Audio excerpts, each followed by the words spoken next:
Class. आज remedial class का topic है आपका प्रोबेबिलिटी। काफ़ी बच्चों को पता होगा प्रोबेबिलिटी होता क्या है, और जिनको नहीं पता बताती हूँ। प्रोबेबिलिटी मीन्स होती है किसी काम के होने की, किसी भी एक्टिविटी के होने के चांसेस, उसके होने की संभावना कि कितने चांसेस हैं, चाहे वो परसेंटेज में हो चाहे वो फ्रैक्शन में हो। ओके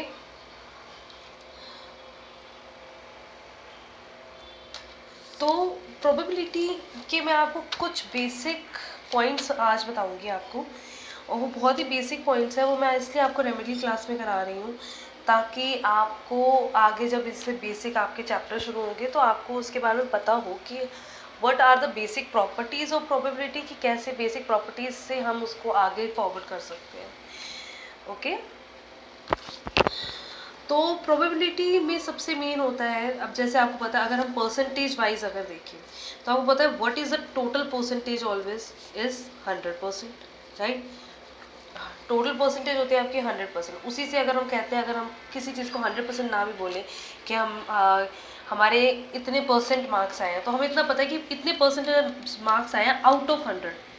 आउट ऑफ 100 बोलने की हमें ज़रूरत ही नहीं पड़ती है।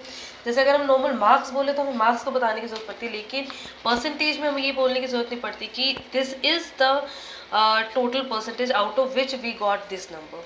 ठीक है, ऐसे ही प्रोबेबिलिटी जो आपकी होती है, प्रोबेबिलिटी हम बेसिकली फ्रैक्शन में देखते हैं। ठीक है, 2/3 प्रोबेबिलिटी, 1/3 प्रोबेबिलिटी, 2/5 प्रोबेबिलिटी, इस तरीके से। So what is the total probability? Total probability होती है आपकी 1। क्यों? अगर मान लो किसी भी काम के होने के टोटल चांसेस है 5, ठीक है। अगर मैं कहूँ कि 100% उसकी प्रोबेबिलिटी है 100%, यानी कि 5/5, 5 में से 5 की प्रोबेबिलिटी है, तो 5 में से 5 प्रोबेबिलिटी क्या हो गई? 1।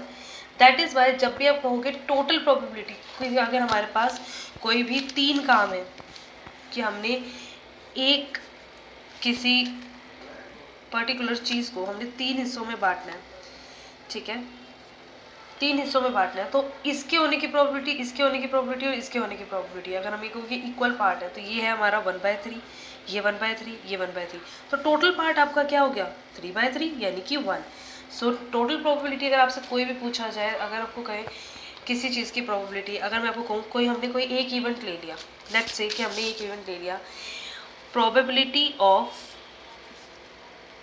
इवेंट ई, उस इवेंट को हमने नाम ले दिया ई, कुछ भी है, ठीक है, एक्स, तो probability of not event E, यानी कि नॉट इवेंट ई की प्रोबेबिलिटी आपकी मान लो वाई है, तो बस एक यही है, इवेंट ई और नॉट इवन ई, यानी कि आपके पास कोई चीज़ है उसको 2 हिस्सों में बांट दिया, ये ई प्रोबेबिलिटी है, ये नॉट ई है, तो probability of event E plus not event E, हमेशा ध्यान रखना है आपने, वो क्या होगा?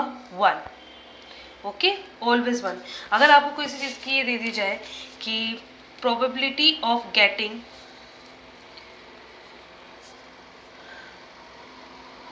A grade, A+ grade in mathematics is 8/10. Okay, let's say हमने ये फ्रैक्शन में कर दिया, मैंने आपको बोला कि probability of getting A+ in mathematics is 8/10। तो आप, अगर मैं आपको ये कहूँ कि find the probability of getting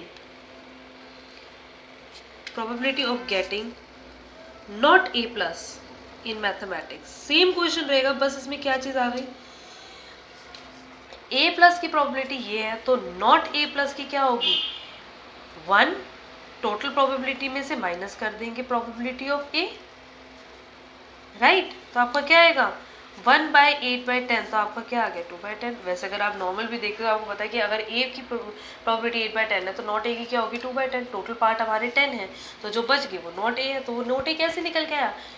1 में से माइनस करके, यानी कि 10/10 में से, यानी कि टोटल प्रोबेबिलिटी में से माइनस करके आपका आ जाएगा नॉट A+। ये आपकी थी जो बेसिक प्रॉपर्टी है प्रोबेबिलिटी की, ठीक है।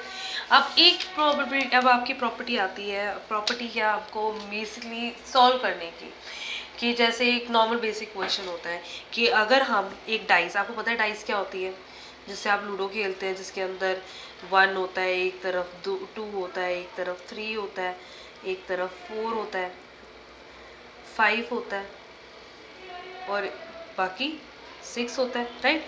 टोटल आपके पास नंबर कितने होते हैं? टोटल आपके पास होते हैं 6, ठीक है, टोटल आपके पास होते हैं 6।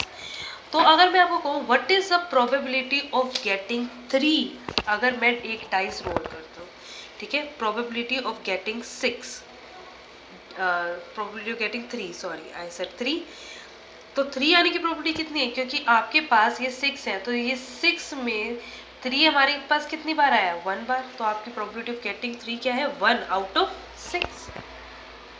और अगर मैं आपको कहूँ कि probability of getting even number, अब इवन नंबर आपके कौन कौन से हैं? 2, 4 और 6, यानी कि 2, 4 और 6 है, तो कितने हैं?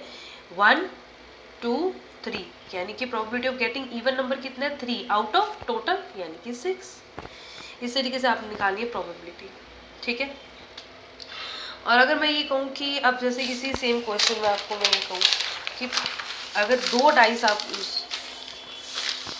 अगर आप उछाल रहे हैं, ठीक है, 2 डाइस यानी कि आपके पास ये 6 आएंगी 2 बार, राइट।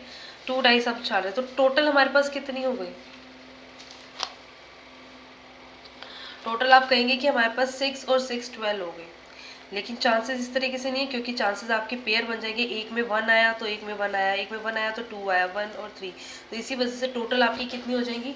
इसमें आपकी 6 × 6, ये आपका होता है इवेंट कंप्लीशन और नॉट कंप्लीशन में इनटू यूज करना, ठीक है। अब क्योंकि ये आपकी थोड़ी सी हाई क्लासेस के लिए होता है, ठीक है, तो मैं अभी आपको ये चीज़ नहीं बता रही, बस आपको मेन चीज़ ये आनी चाहिए कि how to calculate the basic probability. जैसे आपके पास मान लो in a container, ठीक है, in a container you have 5 orange toffee,